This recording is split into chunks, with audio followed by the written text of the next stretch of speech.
family that raised me and had to go live with my mother. My mother really didn't want me, and my stepfather realized that I was being abused. So every Monday night when he had a meeting, I went along to the meeting. I took my schoolwork and whatever I had to do. But you know, you get bored and you start to listen what's going on. And so I really got my career through osmosis. I sat there and absorbed. I went away to college. My education was in bacteriology. I went with Kraft Foods Company, and then I had a son who had polio at 11 months of age.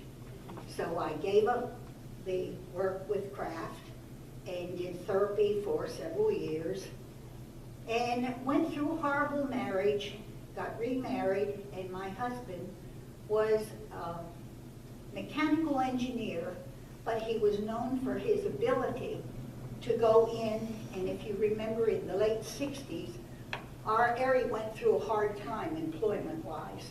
A lot of businesses were having hard times. It was time to revamp plants because of all the new things that had come along. And he got an offer to take us to Mississippi. And off we go.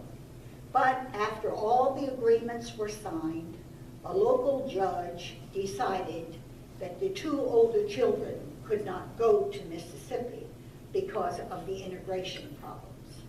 So the two older boys stayed here with their father to finish school and then came to Mississippi.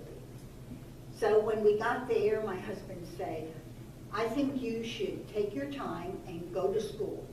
Go where any of the schools you want to go to. And in Jackson, Mississippi, we have 9 colleges. So I had lots of choices.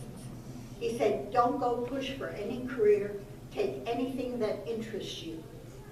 So I took we traveled a lot. We had our own airplane, so I took all the things in travel. Well, remember, I had this background of bus service. So lo and behold, one day I get a phone call, and this man said to me, I would like to meet with you. I understand you know a little about the bus business. I said, very little. He said, but you've graduated from the travel school. Yes, I have. So I met with him. He had been a bus driver for Greyhound, and he wanted to go in bus business. But to start in bus business, you have a lot of state and federal things that you have to go through before ever you're licensed to be a bus company. You have tariffs to write. You have screenings to do. So I joined him, and we started out his bus company. And one day he came in and he said to me, I have a deal for you. I said, what kind of a deal? He said, Walmart is a new department type store, and they're springing up all over the country. And Mr. Walton wants to have a sales meeting in Arkansas. He said we would have to coordinate the transportation. Here we are with one bus, and this crazy nut decides we're going to do this.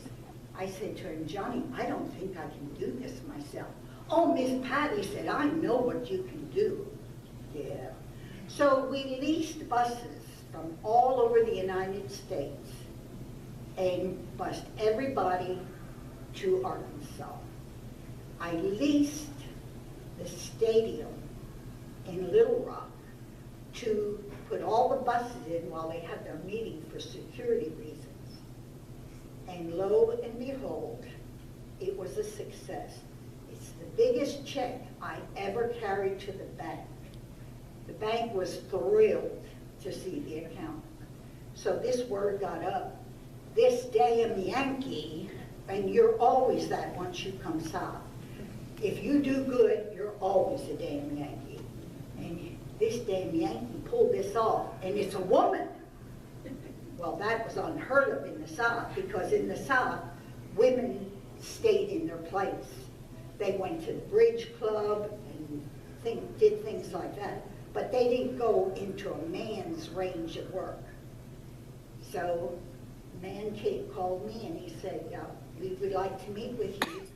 Trailways would like to start a Trailways of Mississippi. I said, okay. I met with them, but here I had access to 100 buses. Well, I didn't have them all on the grounds, but Trailways of Alabama had 100 buses. So we start out slowly, and guess what? Along comes the casino bid. Casinos were coming to Mississippi. So I said to them, and these people, a lot of the people in the South are primitive Baptist people. They don't believe in gambling, they don't believe in alcohol, they don't believe in nothing. So I said, okay, if you're going to give me this responsibility, you men have to know it's going to be my way, not your way. We're not going to do this half. I will not have my name on something that's done half. I will have control. Well, that was a little hard, because here were these hard-headed men that didn't know what they were doing to begin with. When I'd say, I need 12 mufflers.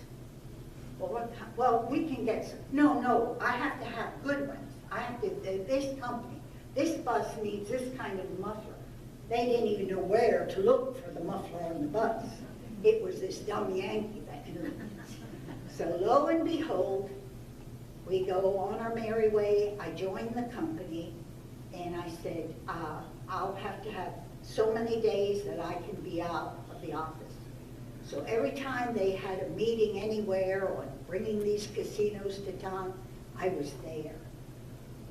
Just sat in the background, took lots of notes. When I hear, well, they want to start this casino up such and such a date, immediately I'd say to my secretary, get this letter off right away to these people, because I'd have the list of the names of who were in charge. I offered them so many free trips from the main city, from Jackson to Vicksburg, to Natchez, to Greenville. I was in on the ground floor. So I got the contracts with the casinos. The men said it wasn't going to work. So then I said, we have big National Guard. And I heard this big thing was coming up in California with the National Guard. So I said, okay, I'm going to the meeting of the people in charge of the National Guard. Found out what they needed, did the same crazy thing that I did with Walmart. Leased buses from all over, because I only had 100 buses to deal with. Got everybody else's buses and ran everything to California. Then the Pope was coming. The children of the state in Alabama and Mississippi, the Catholic children, were all going to Colorado to the Pope.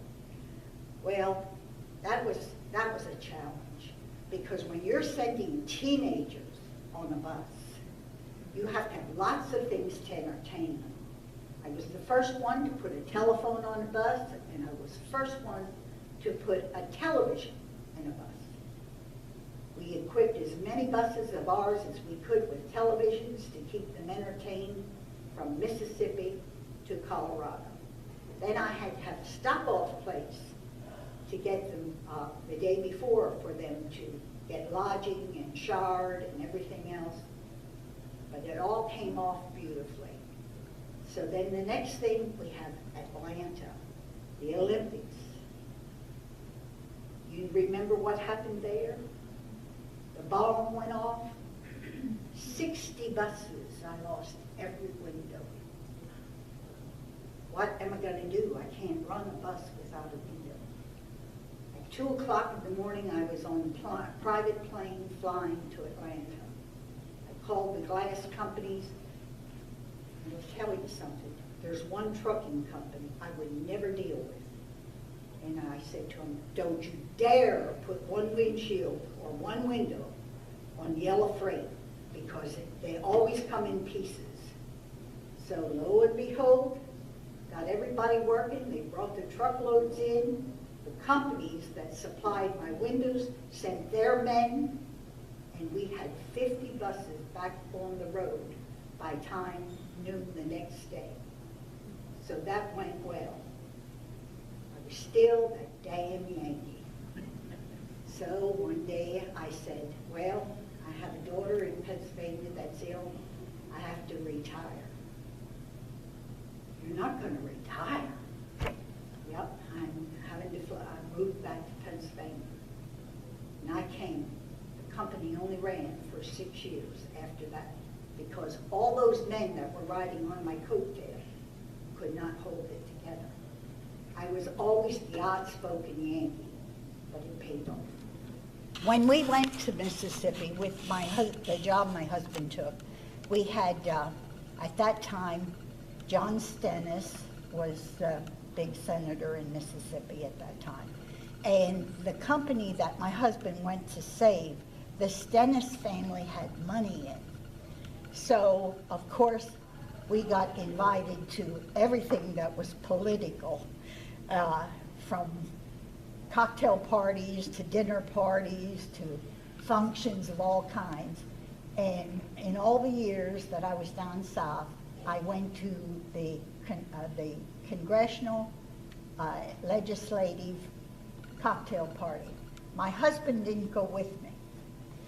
My sons, one of my 2 older sons, would either get dressed in their tux and escort me. The other thing was that I did have a bodyguard. He was a 6'6" former Jackson State football player. Kono Spencer was my bodyguard because of a town of 250,000 and integration.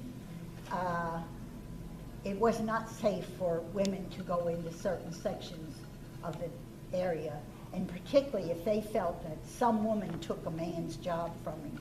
But 4 of my part-time drivers were also highway patrolmen, and 2 of them were bodyguards to the governors.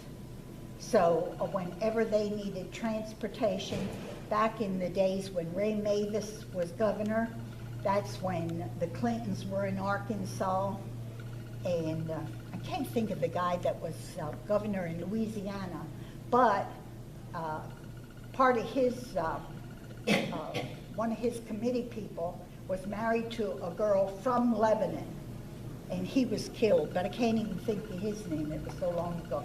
But we got to, and then I worked as a docent at the governor's mansion, because at Christmas time we would have all kinds of open house, and they kind of screened the people that they allowed to be the docents there when the governor was in residence. So we got to know a lot of the people, and Joellen will appreciate this. I don't know how you all feel, but I'll tell you what. Hillary Clinton has not gotten a fair shake in this world. She's a lovely person, and what she did for the women of Arkansas, you know, when Bill was governor of Arkansas, you know that there was not one women's clinic in the state of Arkansas until Hillary saw to it. And believe it or not, I don't know how many of you have visited Arkansas, but they always said that Mississippi and Alabama were the bottom of the barrel, but I don't feel they were. I think West Virginia and Arkansas were the bottom of the barrel. But I got to know a lot of these people and visit with them, and we supplied their transportation. Thank you, Pat. You're welcome.